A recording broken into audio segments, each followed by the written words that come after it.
சின்னவங்க, பெரியவங்க, அனுபவம் இருக்கிறவங்க, அனுபவம் இல்லாதவங்க, இதெல்லாம் விஷயமே கிடையாது. யாரா இருந்தாலும் அந்த சூழலுக்கு ஏற்ற மாதிரி, அந்த சிச்சுவேஷனுக்கு தகுந்த மாதிரி என்ன பண்ணி அந்த ப்ராப்ளமை சால்வ் பண்ணுறான், ஏது பண்ணி அந்த ப்ராப்ளமை சால்வ் பண்ணுறான், அதுதான் விஷயமே, அதுதான் மேட்ரு.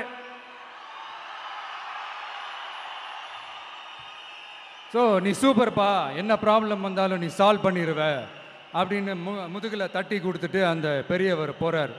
இப்போ அந்த கதையில் அந்த முரட்டு ஜல்லிக்கட்டு காலை தான் நம்ம தமிழ்நாட்டு அரசியல் களம். அந்த பெரியவர் தான் நம்ம தமிழக மக்கள்.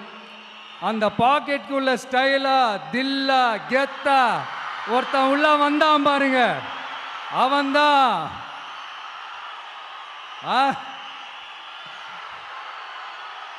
நான் இல்லைங்க, நான் இல்லை, நானு நீங்க நாம எல்லாருமா சேர்ந்து மாபெரும் மக்கள் சக்தியா இருக்கக்கூடிய நம்ம டிவிக்கு,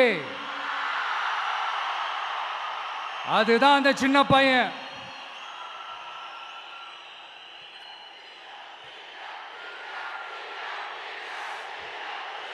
தேங்க்யூ தேங்க்யூ தேங்க்யூ.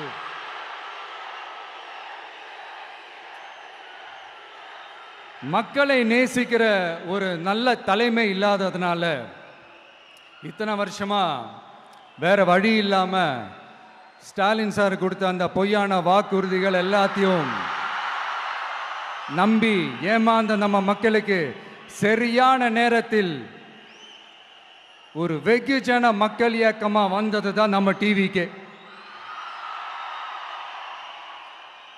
அந்த முரட்டு ஜல்லிக்கட்டு கால கதை ஏன் சொன்னோம், எதுக்கு சொன்னோம், யார் யாருக்கெல்லாம் சொன்னோங்கிறது புரிய வேண்டியவங்களுக்கு புரியும்னு நினைக்கிறேன்.